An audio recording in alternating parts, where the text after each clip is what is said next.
है जानते हैं आप? वक्त का सुपर पावर, जिसके पास पेट्रोल मिसाइल की कोई कमी नहीं, जो पूरी दुनिया में दादागिरी करने में मशहूर है। अमेरिका से लेकर यूरोप और न जाने कितने ममालिक एक साथ खड़े हैं। क्या कभी आप ये नहीं सोचते, हमारी आंखें तो बहती हैं, दर्द तो होता है, तकलीफ तो होती है, लेकिन प्राउड फील भी होता है कि इतने सारे कुत्ते अगर भौंक रहे हैं तो एक छोटे से इलाके के लिए महीने भर 40 दिन से जंग करके तबाह कर डाला, बम बारूद से पूरे शहर को राख कर डाला। लेकिन मेरे अजीजों, मेरी इस गुफ्तगू को याद रखना, चंद दिन आएंगे फिर देखना आप, ये इजराइली वही काम कर रहे हैं जो इनके बाप दादा फिरौनी ताकत किया करते थे। फिरौन को नुजूमियों ने बताया था कि एक बच्चा पैदा होगा जो तेरी सल्तनत को हिलाक कर देगा, और इस खौफ से उसने एक साल के अंदर 12,000 बच्चों को कत्ल कर डाला था। नुजूमियों ने बताया था फिरौन के ख्वाब की ताबीर में 12,000 बच्चों को कत्ल कर डाला, लेकिन जो बच्चा इसकी सल्तनत को हिलाक करने वाला था वो मूसा अलैहिस्सलाम थे। पैदा भी हुए और फिरौन के घर में ही अल्लाह ने उनको पाला। आपको पता है, तफसीर उठा करके देख लें, जब हजरत मूसा अलैहिस्सलाम की माँ, उनकी विलादत का वक्त करीब आया तो तहखाने में गई, बेटा पैदा हुआ। हालात ऐसे थे कि फिरौन जो भी बच्चा पैदा होता ज़बह कर देता था। कुरान में आया युज़ब्बिहूना अब्नाअहुम व यस्तहयूना निसाअहुम, लड़की पैदा होती तो जिंदा छोड़ देते थे, बेटा पैदा होता तो ज़बह कर देते थे। अब मूसा अलैहिस्सलाम जब पैदा हुए तो क्या किया? खुदा की तकदीर और उसकी हिकमत के फैसले आपको मैं बता रहा हूं, तफसीर से ताल्लुक रखने वाली बात। अल्लाह ताला ने मूसा अलैहिस्सलाम की माँ के दिल में ये बात डाला कि एक लकड़ी के संदूक में इनको रख करके दरिया में बहा दो। और रबतना अला कुलूब, अल्लाह ताला फरमाता है कि हमने उनके दिल को बांध दिया, मजबूत किया। किसको? हजरत मूसा की माँ को। उन्होंने एक संदूक में मूसा अलैहिस्सलाम को रखा और दरिया में बहा दिया। मूसा अलैहिस्सलाम की बड़ी बहन बहते हुए संदूक का पीछा करते हुए जा रही थी, देख रही थी कहां गया है संदूक। सीधे फिरौन के बागीचे के किनारे जाकर लग गए। फिरौन की औलाद नहीं थी, फिरौन की बीवी वो बागीचे में टहलने आई थी, देखा एक संदूक आकर लगा है, गुलाब जैसा हसीन बच्चा है, उठा लिया, प्यार किया और लेकर के आई। फिरौन से कहने लगी कि हम इसको अपना बेटा क्यों ना बना ले। पहले फिरौन तो डरा कि कहीं वो मेरी सल्तनत को हिलाक करने वाला बच्चा ये तो नहीं है। बीवी ने कहा कैसी बात करते हो, ये तो दरिया से बह कर के आया है, तुम्हें पता नहीं मौला कहां से बहाकर तुम्हारी हिलाकत को लाए। तुम्हारी हिलाकत कहां से आएगी तुम्हें अंदाजा भी नहीं है। सुनो मेरी बात को। फिरौन ने बीवी की बात मान ली। मूसा अलैहिस्सलाम की परवरिश फिरौन के घर में हो रही है, फिरौन के घर में, और वो भी किस शान से। मूसा अलैहिस्सलाम पैदाइशी बच्चे हैं, दूध पिलाने की बात आई तो किसी दाया का दूध आप पकड़ते नहीं। मूसा अलैहिस्सलाम की बहन भी वहां खड़ी सब देख रही थी। फिरौन की बीवी से कहा मैं एक दाया को जानती हूं जिसका दूध हर बच्चा पकड़ लेता है। कहा बुला लाओ, हम शाही खजाने से उसे इनाम भी देंगे। वो गई और अपनी माँ को ले आई, अपनी माँ को ले आई। मूसा अलैहिस्सलाम अपनी माँ के गोद में गए, जैसे ही सीने से लगाया दूध पीने लग गए। बादशाहत में खुशी, और मूसा अलैहिस्सलाम की माँ को इनाम और इकराम भी दिया गया। हर बच्चे की परवरिश के लिए मूसा अलैहिस्सलाम की माँ को फिरौन के घर में रखा गया। तुम्हें पता है रब तबारक व तआला की हिकमत के फैसले। वमकरू वमकरल्लाह वल्लाहु खैरुल माकिरीन। मेरा रब फरमाता है काफिर मंसूबा बनाते हैं और अल्लाह खुफिया तदबीर करता है, और रब की खुफिया तदबीर गालिब आती है। मूसा अलैहिस्सलाम जवान हुए फिरौन के घर में, फिरौन के घर में जवान हुए। उसके बाद फिर आपने जब अपनी नबूवत के बाद दावत हक पेश की तो फिरौन जानी दुश्मन हुआ। उसके बाद जो हालात हुए आपको पता है। फिरौन मूसा अलैहिस्सलाम को मारने के लिए पूरी फौज लेकर पीछे निकला। मूसा अलैहिस्सलाम समंदर में चल करके आगे गए, रास्ते आपके लिए खुल गए। फिरौन भी उसी रास्ते पर आया। अल्लाह फरमाता है कि हमने समंदरों को मिला दिया, गर्क कर दिया फिरौन को।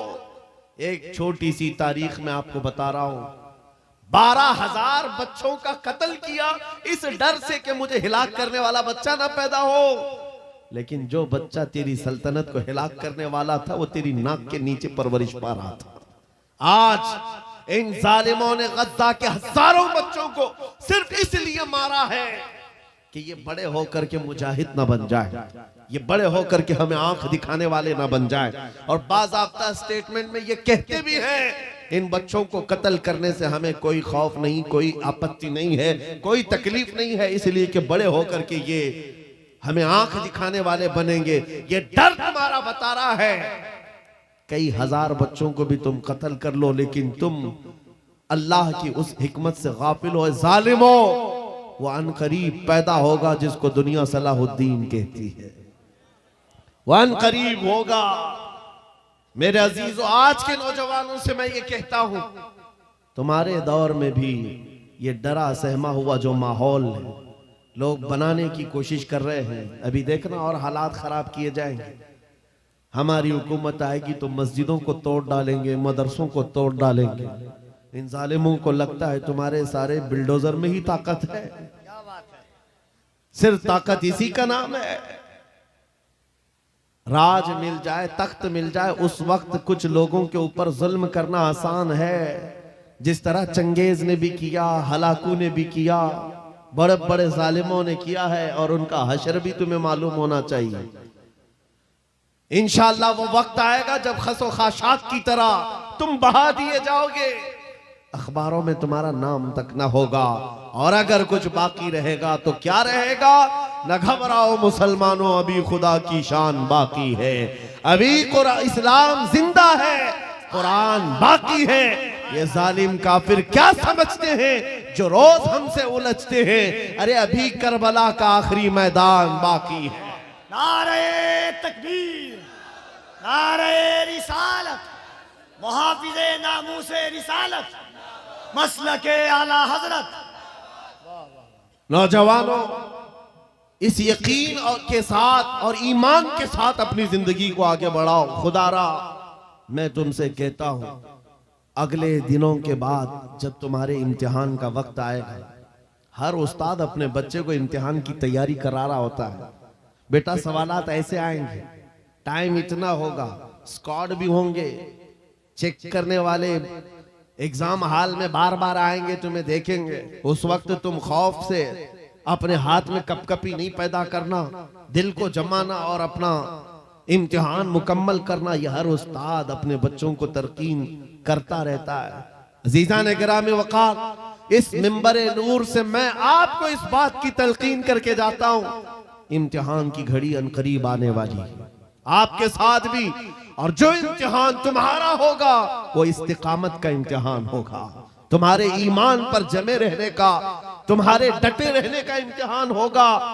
देखना बहुत सारे पार्टी बदल लेंगे, बहुत सारे मसलहतों के पर्दों में छुप जाएंगे, बहुत सारे लोग किसी की धोती में पना ले रहे होंगे, कोई किसी की साड़ी में पना ले रहा होगा, लेकिन जो आशिक़ मुस्तफा है वो बढ़ चढ़ करके ये ऐलान कर रहा होगा, अपना सब कुछ गुंबद खजरा कल भी था और मेरे नबी से मेरा रिश्ता कल भी था। और बस इस बात के साथ तुम्हें जमे रहना है, यकीन के साथ, एतमाद के साथ। अज़ीज़ान गिरामी वक़ार, कौन सी ऐसी ताकत है, कौन सी ऐसी कुव्वत है जिसने इस्लाम को खत्म किया या खत्म करने की ताकत रखती है?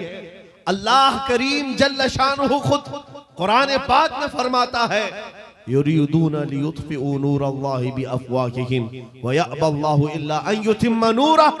अल्लाह फरमाता है ये जालिम अपने मुंह के फूंकों से इस्लाम के चिराग को बुझाना चाहते हैं, और अल्लाह तबारक व तआला इस चिराग को मुकम्मल करके रहेगा। दीन इस्लाम, अभी आप सुन रहे थे, इस्लाम था, इस्लाम है, इसके साथ कुछ नहीं होना है, आपका इम्तिहान होना है। हमारे मरने के बाद अल्लाह ताला इस दीन की हिफाजत के लिए औरों को पैदा करेगा। वो कादिर मुतलक चाहे तो सख्त जानी दुश्मनों से भी ईमान वाले पैदा कर सकता है। हाँ, ये बात याद रखिए आप, ततारी जिन्होंने बगदाद को हिलाक करके रखा था, रब तबारक व तआला ने उन्हीं के सीनों में ईमान की दौलत दी और वो मुहाफिज़े इस्लाम बन गए। हमारे दौर में भी जितने आतंक मचा रहे हैं, कल इनके बच्चे ये नारा लगाएंगे, इस्लाम था, इस्लाम है, इस्लाम रहेगा। हाँ, जितने आतंकवादी हैं सब नारा लगाएंगे इंशाअल्लाह। आप इंतजार करें इस बात का, लेकिन तुम अपने इम्तिहान में जमे रहो, डटे रहो। अगर तुमने नबी पाक सल्लल्लाहु अलैहि वसल्लम के इस दीन के साथ, इस शरीयत के साथ नाइंसाफी की, तो कल मेरे आका को क्या जवाब दोगे? कल मैदान क़यामत में तुम्हें खड़े होना है, हुजूर पाक सल्लल्लाहु ताला अलैहि वसल्लम की बारगाह में जवाब देना है। अगर मेरे आका ने पूछ लिया कि जिस वक्त मेरी शरीयत पर हमले हो रहे थे, जिस वक्त मेरे दीन को कुत्ते नोचने की कोशिश कर रहे थे, ऐ नौजवान बता तू मेरी सुन्नतों के साथ कितना अमल कर रहा था? तुम क्या जवाब दोगे? आका, मैं आपकी दाढ़ियां निकाल करके गटर नालियों में फेंकता था, मैं यहूदियों और ईसाइयों के तरीकों पर चलता था। क्या तुम नबी पाक को यह जवाब दोगे? आका, रात भर में गाने सुन करके सोता था, सुबह फजर की नमाज कज़ा करता था, ये जवाब दोगे? क्या जवाब दोगे? आपके पास अगर जवाब नहीं देने की ताकत है तो आज ही बदल डालो, जिंदगी बदल डालो, आज इनकलाब ले आओ। देखना, मैं अक्सर ये बातें कहता हूं ना, मैं चाकू छुरी की बात करता हूं, ये तो शायर लोग तलवार उठाने की भी बात करते हैं। हाँ, ये कहते भी हैं समझौता नहीं होगा, तलवार उठ जाएगी। मैं तो तलवार की भी बात नहीं करता। अरे प्लास्टिक का ब्लेड भी रख लो तो कल को हमको आतंकवादी घोषित कर दे। बम, बारूद, बंदूक, किसी चीज की बात नहीं करता, सिर्फ इतनी बात करता हूं, नबी पाक के इश्क में मलबूस होकर तुम सिर्फ रास्तों में चलते फिरते रहोगे, तुम्हारी चलत फिरत से कई कीड़े यूं ही मर जाएंगे। हक है, वाह वाह, बहुत खूब। हुजूर पाक की सुन्नतों में वो दम है, वो असर है, तुम्हारी चलत फिरत से कई कीड़े फना हो जाए। बात सिर्फ इतनी है, दीवार क्या गिरी मेरे खस्ता मकान की, लोगों ने आने जाने का रास्ता बना लिया। होता यही है, कोई पुराना घर गिर जाए ना, लोग इधर से उधर आने का रास्ता बना लेते हैं। आज हमारी जमात के अंदर इंतशार हुआ, नौजवानों में आवारगी आ गई, तो हर कुत्ता हमको ही टारगेट करने लग गया, हर कुत्ता हमें ही भौंकने लग गया। मेरे अजीजों, शिद्दत से आज उस सलाहुद्दीन अय्यूबी की बात याद आती है। क्या आपको पता है, उनका दौर ऐसा है कि यहूदी माएँ, ईसाई माएँ अपने बच्चों को थपकियां देकर सुलाती थी, कहती बेटा सो जा, नहीं तो सलाहुद्दीन आ जाएगा। हालांकि जुल्म से कोई तख्त नहीं बिछाया था, सुन्नते मुस्तफा का रौब ऐसा कायम था, हुजूर के इश्क का रौब कायम था, जिसकी वजह से पूरी दुनिया में उनकी तूती बोलती थी। आज करोड़ों की तादाद में है, करोड़ों की तादाद में जालिम हमें आंख दिखा रहे हैं। हमारे बच्चों का कत्ले आम, हमारी औरतों की इज्जतें नीलाम, हमारी गर्दनों पर राज, और बगैर किसी खौफ के शायर इस्लाम पर भौंकना आज की आदत सी बन गई। नौजवानों, तुम्हारे अंदर अगर ज़मीर बेदार है, गैरत मौजूद है, तो अपने आप को बदल डालो। जवाब देने का एक वक्त आएगा, इंशाअल्लाह वक्त आएगा जवाब देने का। लेकिन पहले मैं आपसे सिर्फ इतनी इल्तिमास करता हूं कि अपने आप को बदल लो। कल को हमारे पास फख्र होगा, फख्र के साथ किसी मैदान में उतरेंगे, वो तुम्हारे होलियों को ऊपर से नीचे देखते रहे और पूछते रहे ये कौन सी मखलूक है, ये कहां से आई हुई जमात है, तो हम सीना तान करके कहेंगे ये मोहम्मद अरबी के शेरों की जमात है। आज क्या हम दिखाएं लोगों को? गुटखा खाने वाले लोग दिखाएंगे। हम नौजवानों को बालियां पहने हुए, हाथों में चूड़ियां पहने हुए, चोटियां डाले हुए, जीन्स फटी हुई, और बालों में दाढ़ियों में डिजाइन किए हुए ये नौजवान ला करके हम खड़ा करेंगे। मेरे अजीजों, दुनिया के ऊपर अगर हैबत तारी होती है तो सिर्फ आशिकाने मुस्तफा से होती, हुजूर के गुलामों से होती है। आज से 3 साल पहले पैरों से माजूर एक खादिम हुसैन ललकारता था, है हक है वाह व्हील वाह चेयर पर बैठ करके ललकारता था।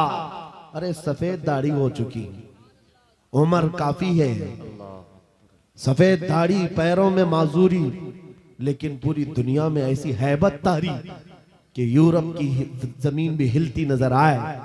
हॉलैंड की पार्लियामेंट में बाज़ाब्ता उनको लेकर कहा जाए ये आदमी मोस्ट डेंजरस है, बहुत ज्यादा डेंजर है।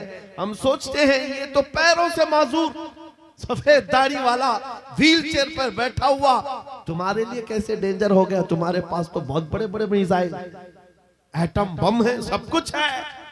पता ये चला कि रब तबारक व तआला जो हैबत डालता है वो आशिक मुस्तफा की हैबत डालता है। हक है बेशक। नबी पाक की सुन्नतों पर आमिल। या रसूल अल्लाह, या रसूल अल्लाह।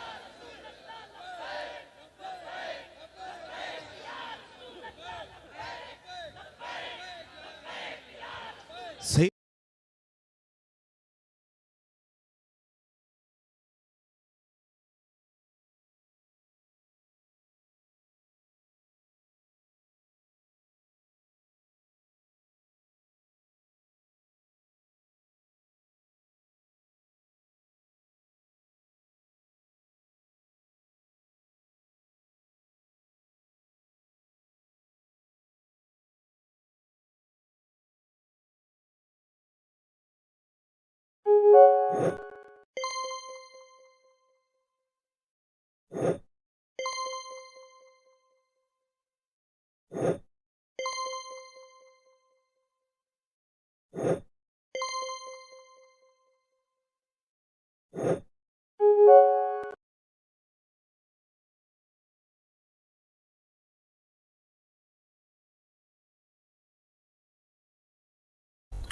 तो नाज़रीन किराम, आपने पूरी बयान सुन लिए।